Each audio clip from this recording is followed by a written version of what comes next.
Welcome to the Jersey Sports Network. I'm Darian Kelly, and today I have a number of different sports topics to discuss. But before we get into today's topics, if this is your first time watching this video, if this is your first time on the Jersey Sports Network channel, please hit that subscribe button right now. Like this video, share, drop a comment.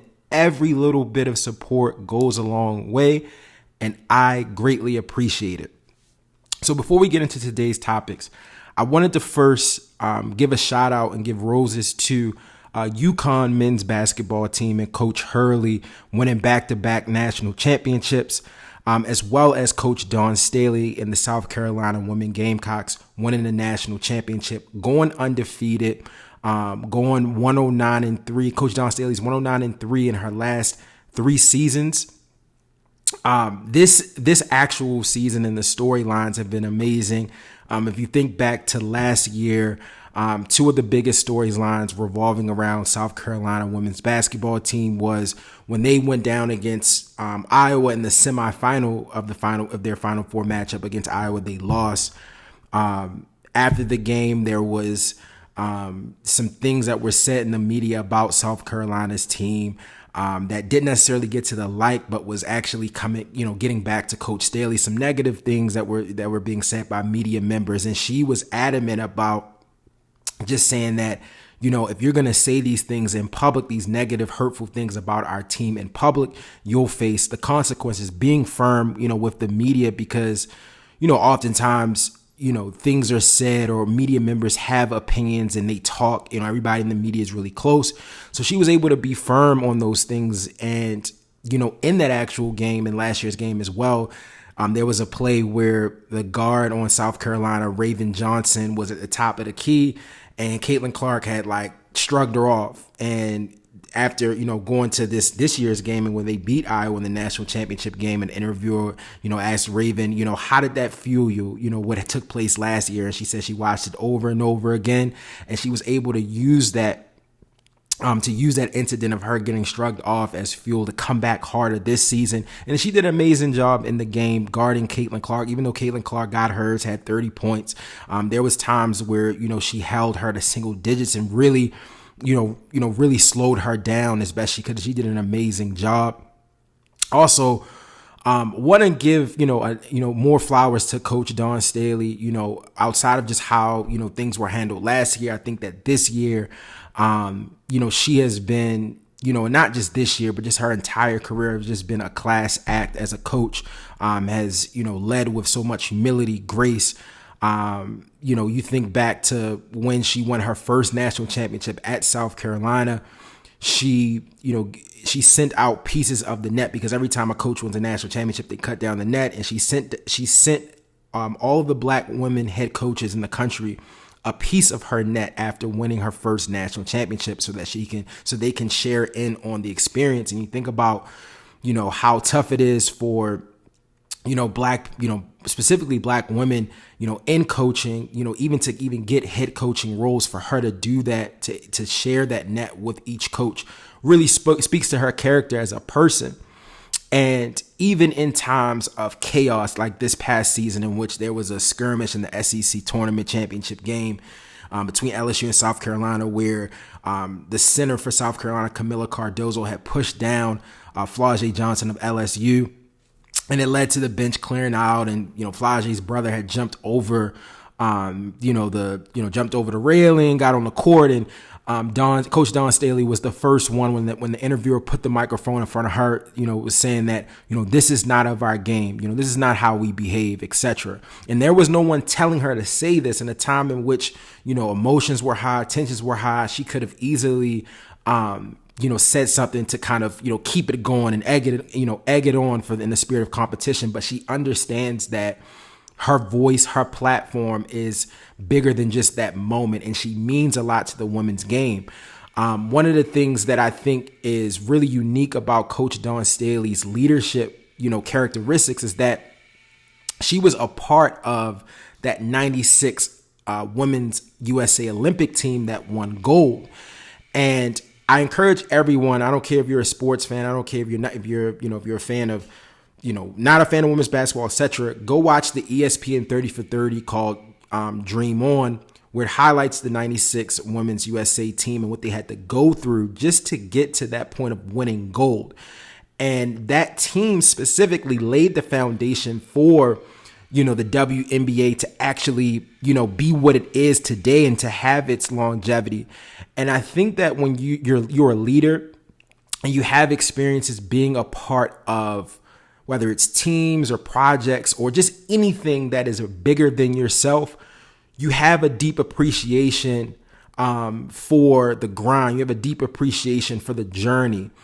And I think that's shown in how, Coach Dawn Staley leads. It's that, and she shows that, with, her players is that, no one person is bigger than the team. This is bigger than, who you are as an individual. And she coaches that and she preaches that and instills that into her players. But I think that was, largely developed from that experience, playing on that USA Olympic team. And I think that experience has really allowed for her to be successful in leading people. And I think that should be studied. I think that, more, not just coaches, but leaders in general should study Coach Dawn Staley and how, she was able just to, endure through so much, coming where she comes from, being from North Philly, battling through adversity, playing basketball at a time when there wasn't a predominant league and whatnot, they didn't, when she was playing, they didn't really, they wasn't a WNBA, et cetera. She's I would say she's a building block. She's at the foundation of the women's game. And for her, for where she started to where she's at now, it is just something that should be studied. And I think also too, how she gives credit to her faith, gives credit to God and how, understanding that it's not just, it's not all by her doing. You have to respect it. Another thing that I got to highlight too is how she looks doing it, right? Going back to what I was saying earlier, Dawn Staley is from North Philly, right? And I think that, her being from North Philly and being on that stage where, she, is at the top of her, at the very top of her game. And, every time you see her on the court coaching, she has on a Gucci jacket, she has on a Louis jacket, or she's repping Philly, in her jersey. You see her with the throwback Eagles jerseys on. You see her wearing the Phillies caps.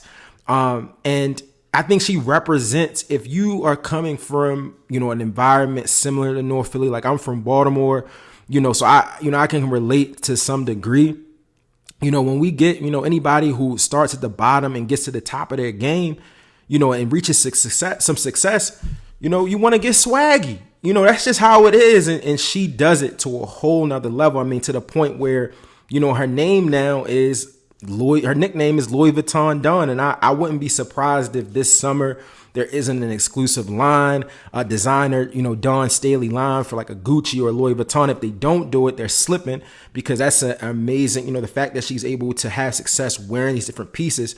I mean, that could open up so many opportunities and doors from a branding standpoint. And hopefully they don't drop the ball, because I don't think that South Carolina's success and Coach Dawn Staley is going anywhere. But I think this is the time to do it, just given the story season that they've had. And the success that they were able to build, and just how she, just navigated this season was just unbelievable. So I got to give her, so much, credit and just highlight her, as an individual and say thank you for everything. And I encourage her to just keep on going. And I wish, Coach Dawn Staley nothing but the best, and keep on doing it and keep on putting it on too, by the way. Another thing that I wanted to highlight about this actual game between Iowa and South Carolina was that it drew in, and I want to get it right, it drew in 18.87 million viewers, making it the most watched women's basketball game. And in fact, it actually drew more viewers than the men's Final Four national championship between UConn and Purdue. The men's game specifically brought in, I want to say 14 million views.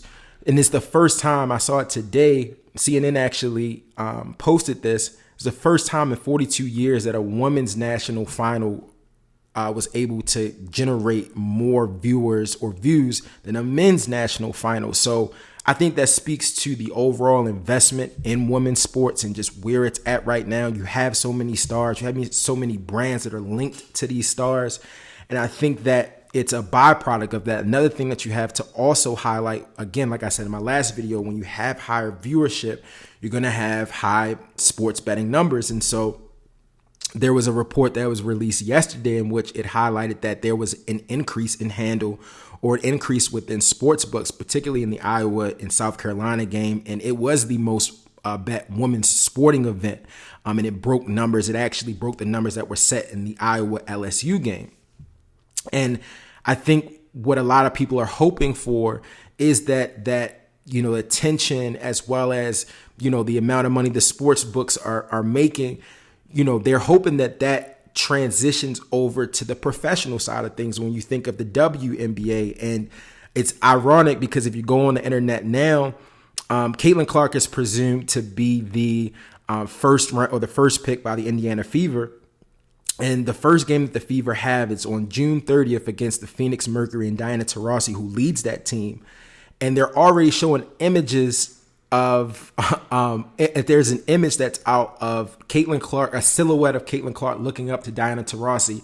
And in big letters, it's called the GOAT versus the Rookie. So they're already marketing this game, even though we're maybe a few months out from the start of the WNBA season. The draft is just right around the corner. Ticket sales are already skyrocketing to see Caitlin Clark. And I think that, there was a lot of commentary on where you put Caitlin Clark in the pantheon of women's college basketball players. A lot of people were saying that she's the GOAT.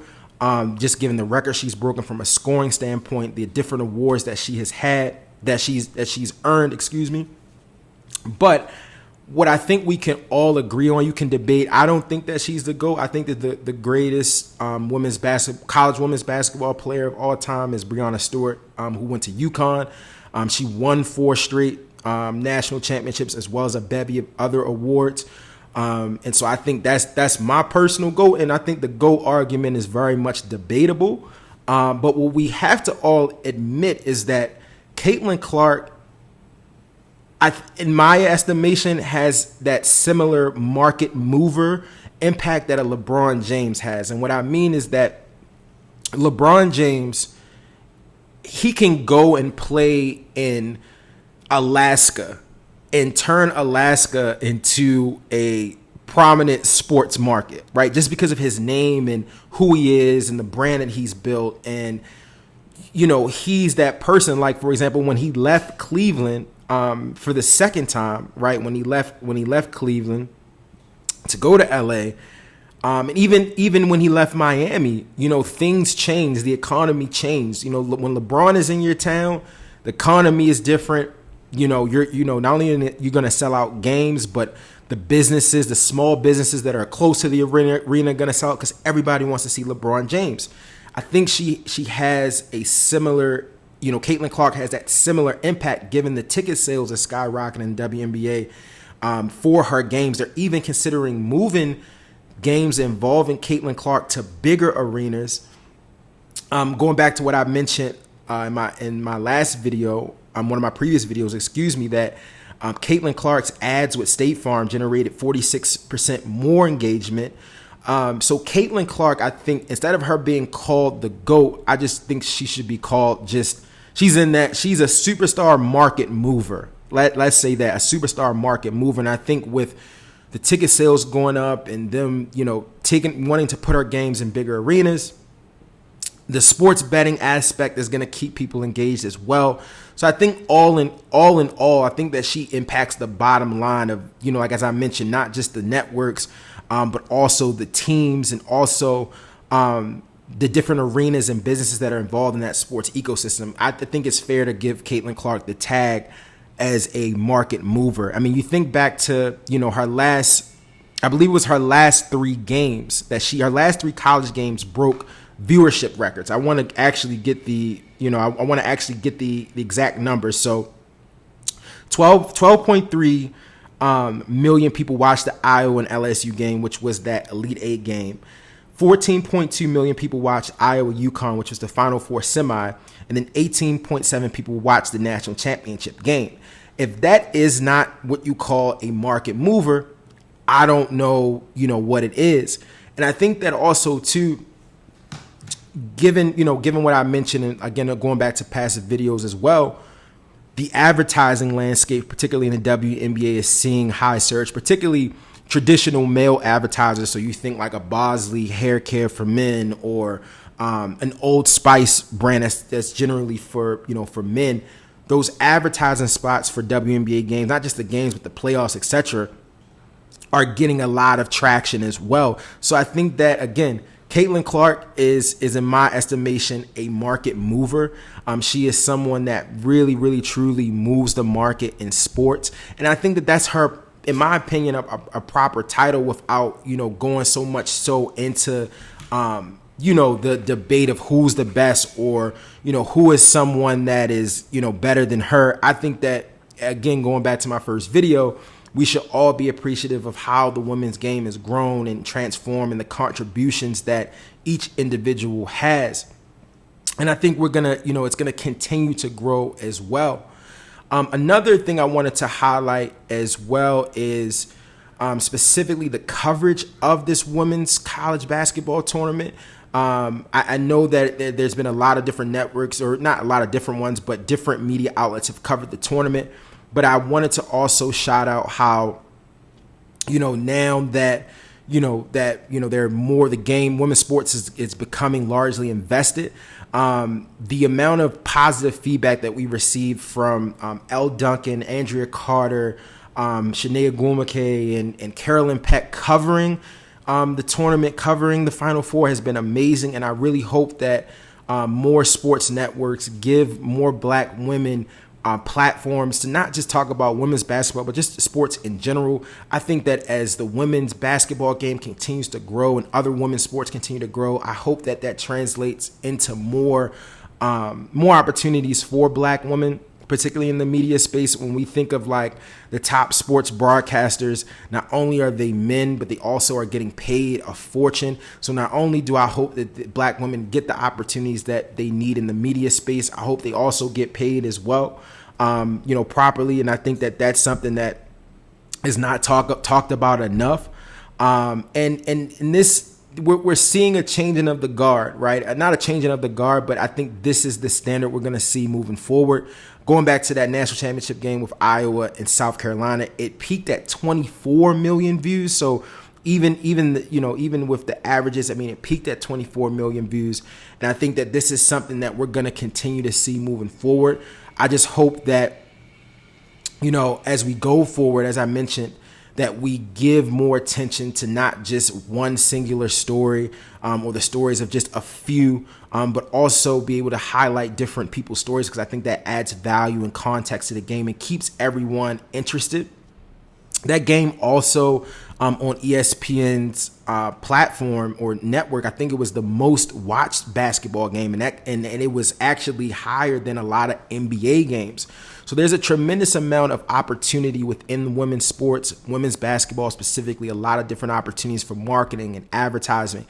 And we won't, like I said, we don't get to experience this experience again. I think that we need to enjoy this, embrace it, and figure out ways in which, if you have a brand and you're looking for it to get exposure, how to infuse or how to partner with different women's sports organizations. I think this is just a great time, overall, because I think the proof is in the numbers. I think the numbers, you can't dispute numbers at the end of the day. And I think that that's where we're at with the game and just women's sports overall. But it was a wonderful women's national championship game, a wonderful women's college basketball season. And I know that is going to translate over to the WNBA. And I think that, we got to look at, women like Caitlin Clark, women like Angel Reese, that entire class really of superstars. I like to call them, they are the new age superstars within the women's game. Have totally shifted everyone in the sports world to the point we don't even, even though I highlighted the men's college basketball national championship, you can't even really name a lot of different players. So, we got to appreciate, these new crop of women and the impact that they'll have at the next level, particularly in the WNBA. And I also want people to just watch, continue to watch those viewership numbers, continue to keep an eye on how people are, betting on these games and how, how many brands are now going to want to be a part of, this product that's growing. And I don't see, slowing down anytime soon. But with that being said, thank you so much for watching. As I said, please like, subscribe, hit that subscribe button, please. A lot of support goes a long way, and I will see you next time.